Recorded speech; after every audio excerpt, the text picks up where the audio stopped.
Whether you're buying or selling a business, there are 5 important steps that you're going to go through. The first is a preliminary due diligence period. The second is just a negotiating period. Once those terms have been addressed, there'll be a letter of intent agreed between the parties, followed by a formal purchase agreement, and finally the closing.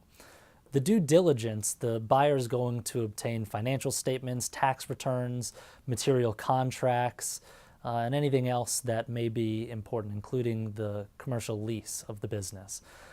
From the seller's perspective, the seller is going to need a non-disclosure agreement because as they're providing all of this confidential information to the purchaser, they're going to want to make sure that the purchaser only uses this information for purposes of evaluating a transaction. Once these documents are reviewed, if the buyer wants to proceed, the parties are going to negotiate some of the higher level items. So that includes whether or not this is going to be a stock or asset purchase. The purchaser usually wants to make this an asset purchase so that they don't take the liabilities of the business. In a stock purchase, the buyer is stepping into the shoes of the seller and will take all assets and liabilities. In the letter of intent, the parties negotiate the big ticket items that are remaining.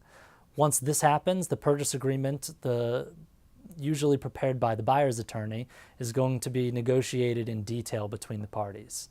Finally, there's a closing, at which time the purchase agreement will be executed, and a bill of sale may be executed for the assets or a stock or membership purchase agreement for interests in the business in the event of a stock or member interest sale. The process of buying or selling a business can take several months, so it's important that buyers and sellers have competent and trusted attorneys on their side to represent their best interests.